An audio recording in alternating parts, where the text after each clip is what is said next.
questions.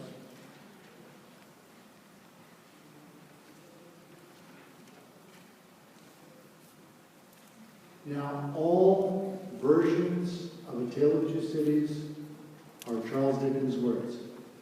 Unless you get an abridged version, don't do that. We are encouraging you to consider the Barnes & Noble edition, and I'm the one doing the encouraging because it has study questions with it. I might buy one of those. Okay? And those are just one more way of helping your students learn this novel. Now, the poetry is simple. There are only 3 poems, but they're also account for 50% of the questions. They are The French Revolution as it appeared to enthusiasts at its commencement, and that's by William Wordsworth. And it is part of a poem. It's not a whole, and it's long, but it's not a whole poem by itself.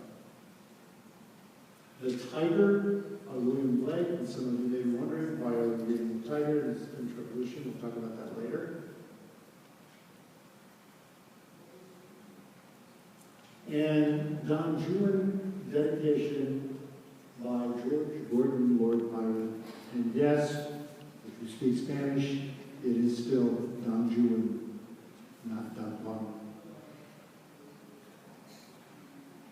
Now, for the poems, they are all available at the Poetry Foundation website. It's great. Go there. It's easy to find. It's easy to follow. They even have some links to some background on the poet, and maybe even some criticism. If you think you want to use that to help for your students.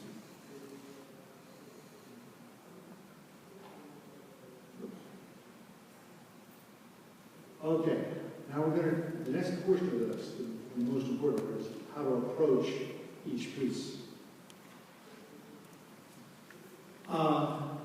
I found a couple of articles about reading Charles Dickens, why we read him, how to read him, and I would encourage you to access these. You can see the web addresses are right there. One, why are we still reading Dickens? And the other, A Tale of Two Cities, A Teacher Vision. And I know that not everybody is crazy about Charles Dickens, that he is not necessarily the most contemporary of writers. But this is a competition, not a young adult reading circle. Okay? So it should be a little more challenging. Dickens' A Tale of Two Cities, though, is, in my opinion, one of the most accessible of his novels for readers. I do not think that the language is utterly unfamiliar. I do not believe that the sentences are way too complex to wade through. In fact, I think they're quite the opposite. It's a good book. He's an important writer. And I think there will be some interesting things to learn along the way, not only about the book, but about themselves.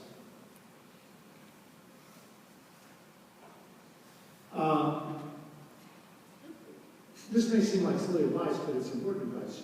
When you read Dickens, it's like reading Shakespeare or the Bible. Be awake. Okay?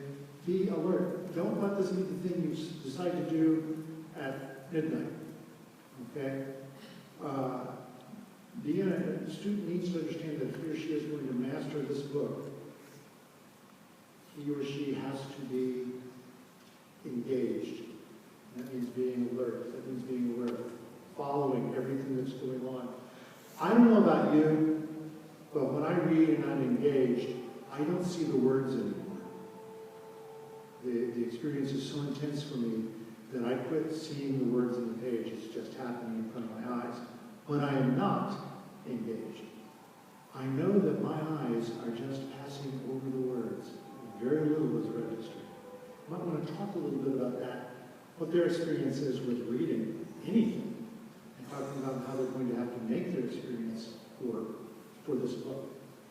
Probably for the poems too. The sentences are long, that just means it's good to study. I encourage them to really take notes as they read personal notes. I'm going to talk more about that as we go through, but you should have a notebook handy. And it shouldn't just be, I'm going to read this book and then I'm going to compete. There should be some self-teaching going on.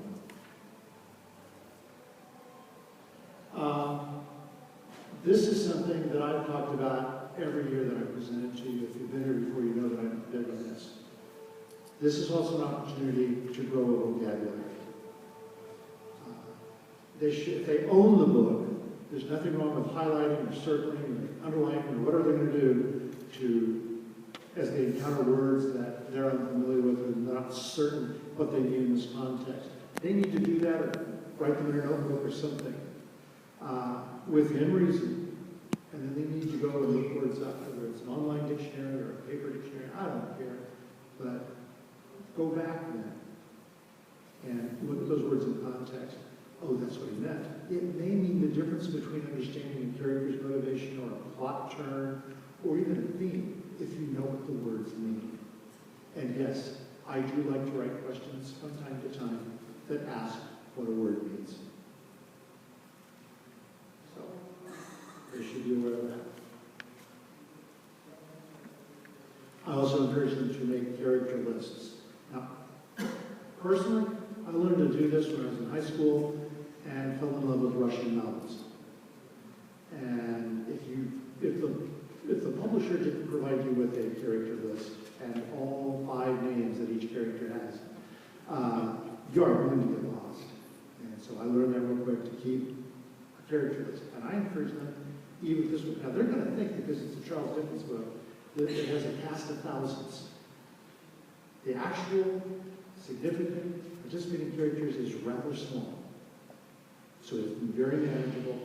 They should know those characters. They should know who they are, how they relate to one another, how they motivate one another, how each contributes to the plot, and insofar as possible, how each contributes to the theme. In fact, it's a novel, I should say, to the themes. I think they should also look at titles and think about them. When I was teaching, I always encouraged students when we read short stories or poems or when books that we read had chapter titles to reflect on the title before they ever read the chapter or the poem or the short story. What am I expecting? What does this seem to be about? And then when you're finished, go back and say, what did he mean by that title? Why did he have that title? Now, I all know that Dickens wrote serially, published in the newspapers. And sometimes titles may just be words of convenience. But frequently, I will tell you right now, there are at least a few questions that I've written that concern chapter titles in A Tale of Two Cities. But they should look at those titles and think about how they connect to characters and plot and everything else that we're talking about. They should, I love this picture. I lived for a long time for this one. They should work with their teammates, like conspirators in the French Revolution. They should come up with a schedule for reading. Now, you might, as a coach, want to give them a schedule for reading. I want you to have this read, this read, this read, and give them the kind of days you want them read by. You can do that if you know your team. And they see you as their coach/teacher in this context.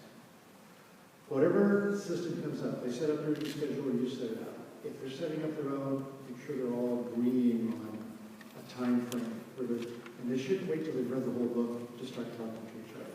They should have set points where they want, maybe the book is in sections. Maybe they want to do it in talk in sections. Maybe they want to talk about just natural breaks within a section. Whatever, they should be talking to each other all the time about what they've read.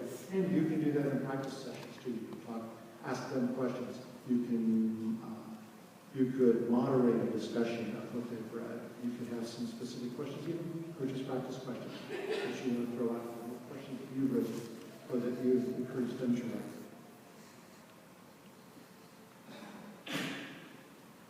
Now, most of you know I don't like to read these, but I'm going to be reading this one too because there's a lot of them.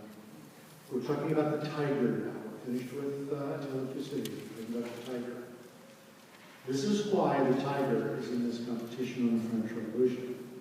The French revolutionaries were labeled as beasts from the outset of the Reign of Terror. When the English wrote about them, they always referred to them in beast imagery and beast diction. There's a quote, one might as well think of establishing a republic of tigers in some forests in Africa. Can't you just see a snooty British journalist writing? Journalists use the phrase the tribunal of tigers in connection with revolutionary councils. The radical writer and politician Jean-Paul Marat was described as having eyes that resembled those of the tiger cat. And Wordsworth compared post-revolutionary Paris to a place of fear, defenseless as a wood where tigers roam. Now, I think that's enough justification to include this poem. Okay.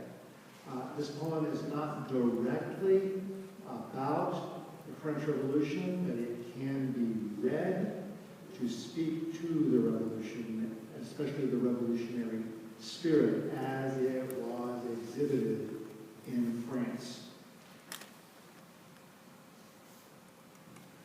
Now, what can they do to prepare for questions over this poem? They need to research any classical, biblical, or other allusions. In other words, they need to know what every word and phrase in this poem is talking about. Where did it come from? How does knowledge of where it came from influence its meaning? All of that is important. This competition, insofar as Dickens and all three poets are concerned, will look strongly at allusions. So make sure they are learning those things.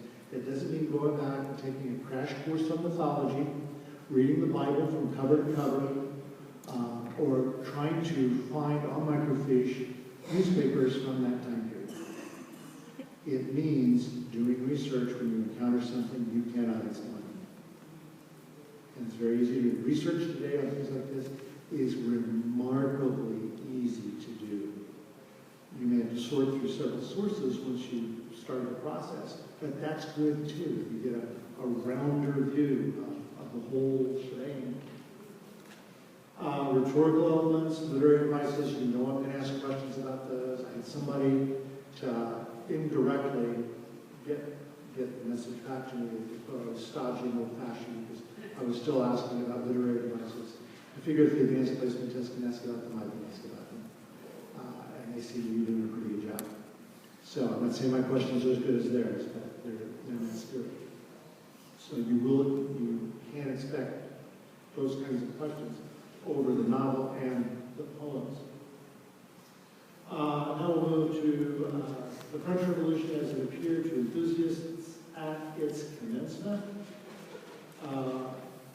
Wordsworth was like everybody else in Europe at the time the revolution broke out, but especially in England.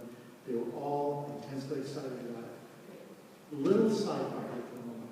Is anybody watching the PBS series Poldark? Okay.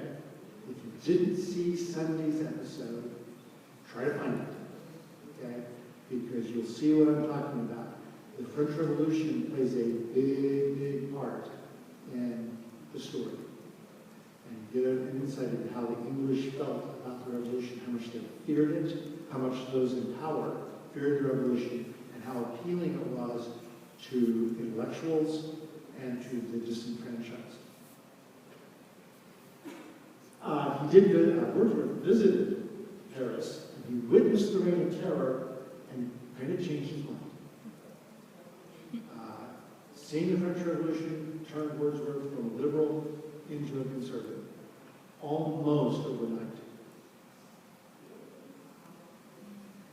And the selection that I'm having students read for the competition captures his first view. irrespective of later in life. So it's how thrilling, how exciting, how promising it was with that lens of time, looking back. Again, same kinds of things that they should be doing, all of that kind of investigation and research and analysis.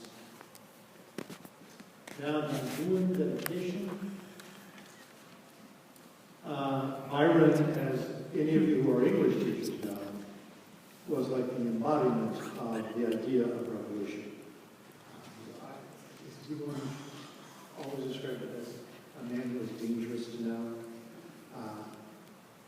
And you'll see that in this poem. He mixes his politics as well as his attitude towards what he considered to be inferior poetry in this poem. And yes, it is pronounced Nanjun. He insisted that it be pronounced Nanjun. I think it might have been a little dig at way too close to who he was.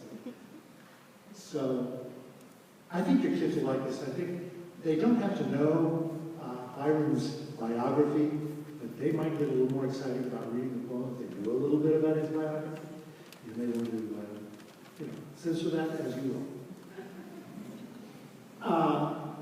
To answer the questions about this poem, because of the nature of the poem, it is a poem in which content is extremely important. They really should do some research on Byron and Robert Southey. Robert Southey is the target of the poem. And they should know about their relationship, who Southey was, who Byron was, why they didn't like each other, and why Byron really hated Southey. Research romanticism, they need to know, that's going to be pretty easy. They may have already covered it in their English class. If you're the coach and you're an English teacher, you can handle that pretty well, probably in a very short session, getting the basics of romantic poetry. But insofar as romanticism is concerned, some of the groups of poets, he mentions the late poets, for example, in the poem. You should know who they are.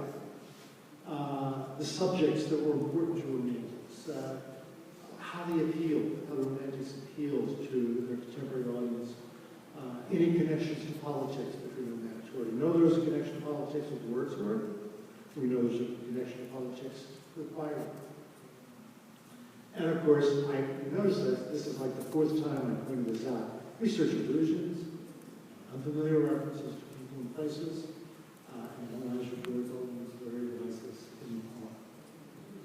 If this weren't important, I wouldn't put it on every slide. Okay? Now, we're going to practice. Here's a practice question. This is one of the coach's practice questions. This is how you do, probably not prepared, but that's okay, some of the students won't either. In the first stanza of Don Juan Dedication, Byron says Southey turned out a Tory. In fact, he was a Tory member of Parliament. A Tory is understood to support each of the following except A, royal authority, B, parliamentary reform, C, the established church, D, traditional governmental structure. Now, I picked this question because you hadn't prepared and you should be able to answer it anyway. So what's the answer? B. B. Well, yes, it's B. And the word that gives it away is reform. Okay? If they've done just a little bit to know what's going on politically, reform is the Tories, the Whigs are for change. Okay, a harder one, but I'm going to give you some help. We'll read the question first. The rhyme scheme of Don Juan Dedication is A, B, A, B, A, B, C, C. Oh, A, B, A, B, C, D, C, D. Free verse, line verse. Now, I can't see the poem, right? Yes, you can. There you go, you look at it, you know what the possible answers are. Bob Southey, you're a poet, poet laureate, and representative of all the race. Although it is true that you turned out a Tory at last, yours has lately been a common case. And now, my epic renegade, what are ye at? with all the Lakers in and out of place, a nest of tuneful persons, to my eye like 420 blackbirds in a pie. What's the rhyme scheme?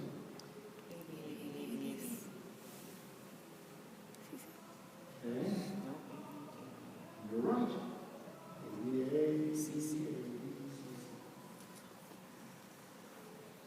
Does anyone know what that particular rhyme scheme is called, or what it is traditionally used for? Yes? It is isotype rima. Very good. And what's it traditionally used for? Mock epics.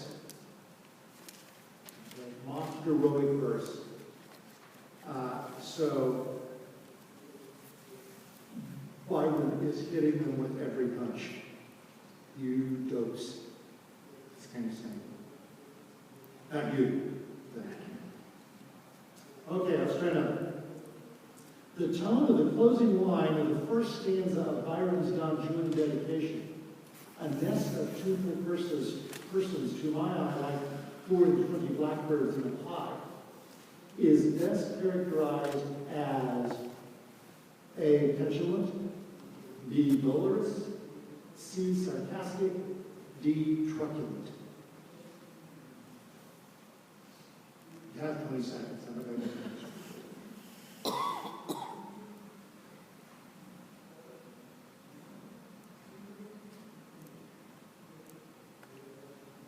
Anybody want to give a shot? There's no shame here. We won't tell anybody.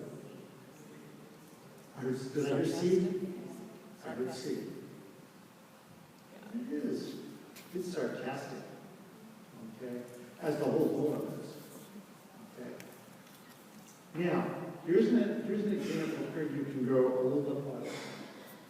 The closing two lines of that stanza allude to a familiar nursery rhyme. You all know the nursery rhyme, right? 420 blackbirds. Why is the final word pie spelled so unusually? Hint, the answer is not. That is how it was spelled at the time. Whenever I ask a question like that, my students always say, that's how it's spelled. Well, that's what they said. What do you think? Anybody have a clue? I mean, this is really hard. Play on Southie's name? Say it again? Is it a play on Southie's name? It's a play on a name. It's a reference to Henry James Pye, the band who preceded Robert Southey as poet laureate, who was a very poor poet, generally derided for his birthday odes, who received a position as a reward for loyalty to William Pitt. He was a poetaster. Byron is making the connection between Pye's lawyership and Southey's. In other words, they both got the job because of political support, political connections. And he's saying you're as bad a poet as Pye was. Now, here's the reason I did that is, here's why you have to coach your students. When you see something unusual, see something strange, find out about it, look it up. I had never read this poem before until I started looking for poems for this competition. I read this and I really liked it, but I was puzzled by the pie thing too. So I searched it out and I found this fellow and it makes sense. Okay. Practice questions for poetry. You can do the same kinds of things with your students. Even though the practice questions, coaches' practice questions, are all intermixed, when you get access to them, you can, I think, print pieces out and organize them into work-related pieces of piles. Okay, this one is going to blow your mind, especially if you have reservations about Dickens to begin with. Read the book carefully, and if possible, more than once. If it's possible. It's a pretty short book. Okay. And the second time you read it, you're not going to have the what was the word I'm looking for? Acclimatizing. Acclimation, thank you. As you already know, I don't need to read this too much. Most of you have heard me before. Keep a dictionary by your side. It was keep track of characters and all that kind of stuff. I don't really keep to know It's really important. This is how you train up winners for this competition. Now, a little more insight into each one of those. For keeping a running program of characters as they introduce, there aren't as many as you think. I already pointed that out. I think there are fewer than 10, maybe fewer than 12. No character relationships. When a new character is introduced, how is he or she related to other characters you already know? And as new characters come in, how are they related to each other? Now, some kids like to draw diagrams and webs. Cool, that's what they want to do. Might do that as a practice session for the English squad. Just have them put all the characters up there and draw the lines and connect them, and maybe even label lines and what those kinds of relationships are. I think something that can be very helpful is noting remarkable statements. Every once in a while, somebody will say something that just really stands out, even on a first-time reading. But if you're going to read it more than once, you're really going to kind of work with it. Even if you've never read A Tale of Two Cities, who doesn't know it was the best of times, it was the worst of times? Okay? And even if the only thing you ever saw was, let's see, which Star Trek was it where Spock gave him a copy of the Tale of Two Cities? He heard a copy of it. We talk about it in the worst of times. But look for this one. Somebody's going to say something. Well, Sidney Carton at the end is a far, far better thing than I've ever done. Things like that are going to pop out. Remember them. They're not just good for us. I'm not going to ask who said blah, blah, blah, blah, blah, blah. But I may ask, what did it mean? Why was it crucial? Something like that. You should know conflicts. That's the essence of plot, conflict. If they look at physical conflicts can help you focus on points of action in the novel. And there are physical conflicts in this novel. Mental conflicts can motivate characters. At least one of the characters is always struggling internally. And probably more than one, definitely more than one. Emotional conflicts that develop and define relationships. This is a big part of what moves the novel along. No moral conflicts and resolutions that define characters. And that's an issue. All the 4 basic kinds of conflict are in this novel. You should be able to be not only aware of that, but to be looking for them and identifying them and figuring out why. What's that doing? What's that contributing to the novel? Central purpose. I'm not going to go through all this. This is stuff you guys should know already, but it's just about what is the theme? How can we explain what the theme is to students? Here's some ideas. We're doing that. This is all accessible online, as most of the rest of this presentation is. How to write a theme statement.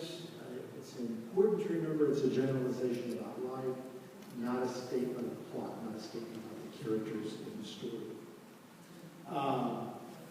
It has to deal with the whole story, not just with the... Now, there are themes, plural.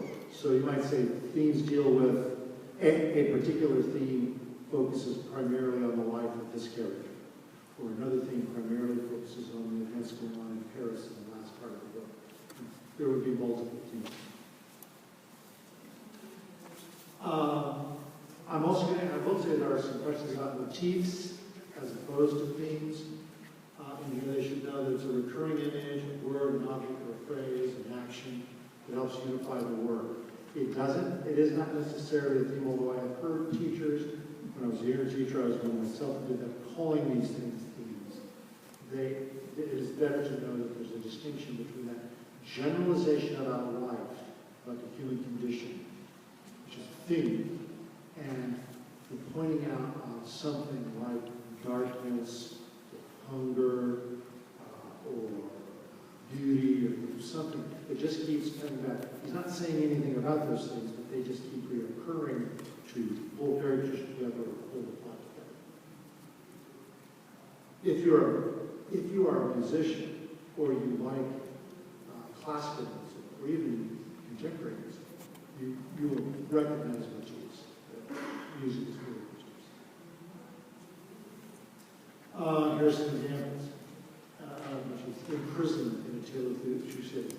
He's not saying necessarily, he's not expressing a theme about it. So you may see one, you may be able to find details specific to that. But he's definitely using it as a motif, the way it occurs. Imprisonment is a way of connecting the plot. Same thing as the idea of childhood in, or childish behavior, childlike, not childish, childlike behavior in a book like Huckleberry Finn, which has a very unchildish set of themes. Or the recurrence of eavesdropping in The Heart of Darkness, or the recurrence of small town life, details about small town life in To Kill a Mockingbird. Does that help? So you get what I'm talking about? I'm not going to go into all of these. There is just verbal irony. The sarcasm and satire are so closely related that you can think of them together with verbal irony. Situational irony, all about that. And dramatic irony, where you know something the characters don't know. Illusions, I'm not going to go into that either. I've talked a lot about it today. It's all on here for you. You might want to take this and present it to, you might want to take this slideshow and present it to your students. I don't think that would be a terrible way, even even breaking it up into different sessions to show it. You see that I'm really big on this, looking into illusions. So here it is one more time. Tone is an important thing. Now, tone questions will also be like the tone question we saw earlier. It's going to be a vocabulary question. We're not going to say the words that are used to describe tone are not going to be happy, sad, friendly, and grumpy. They're not going to be words like that. All of these things are other details that help to develop tone. Connotation helps develop tone. Imagery, figurative language, everything helps develop tone. Then some words about analyzing poetry, something about reading as often as you can, looking up information. I also suggest oral interpret, reading it out loud. Okay. My favorite part of writing these questions and then serving as a question reader is reading them out loud. It's just, it makes them come alive. And learning how to do that well is not bad. All of these poems, I know which type it is. I think the other two can be found on YouTube, where they can hear professional actors read them. Or they can just watch that commercial that Kid Harington does, where he recites the title.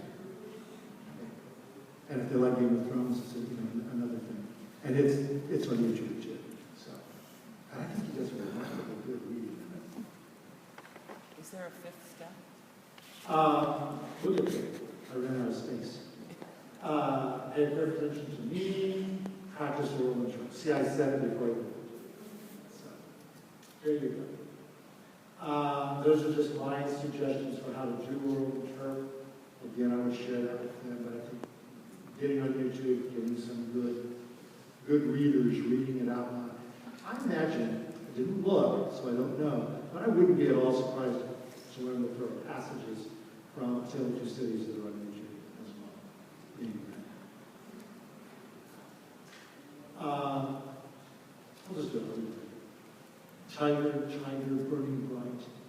In the forests of the night, what immortal hand or eye could frame thy fearful symmetry? In what distant deeps or skies burnt the fire of thine eyes? In what wings dare he aspire? What the hand dare seize the fire? See, that just sounds scary. They read that, hear it read well, learn the emotion of it, they're going to connect that with the poem and understand it better. The denotation, connotation, I feel that we fit already. The kinds of imagery, I know of at least 7 kinds of imagery that are categorical, but you also know the things that people talk about, beast imagery or nature imagery, or with the poems of Emily Dickinson, precious gem imagery, different things like that as well. to go through all of this either. I think this is something you can do with your students. It talks about the two elements of metaphorical language, the literal and the figurative, that can be implied or directly stated. This is lengthy, so I encourage you to use it with your students. I've given examples of each kind of metaphorical language as it appears. Personification is a kind of metaphor, obviously, that you can have the two elements. And there are examples there as well. Apostrophe figures in the competition, and you know what apostrophe is. Kids will discover that apostrophe and personification often overlap, but not necessarily. 2 minutes. Yeah, oh, captain on captain. No personification there. Blake was talking to Abraham Lincoln, even though he's dead. That's the essence of apostrophe. The person being addressed or the thing being addressed cannot respond. Metonymy, again, you all know about metonymy. There's definitions, good examples. That first one, there's a pretty standard example. So is the second one.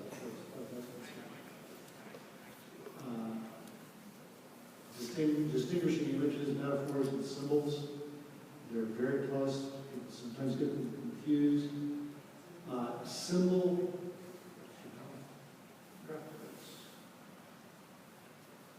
An image means only what it is, whereas a figurative term like a metaphor means something else.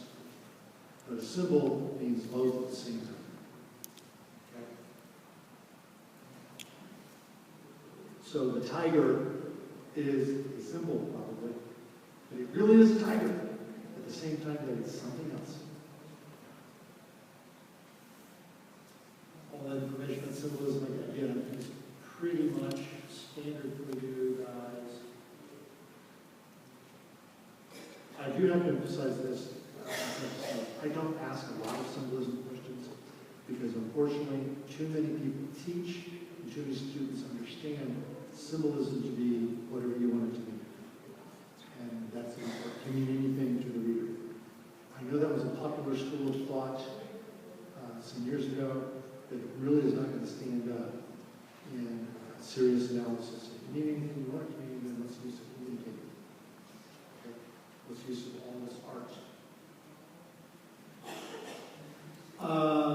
Paradox, if you know about paradox, I always have to have Captain Kirk in there, he's my favorite.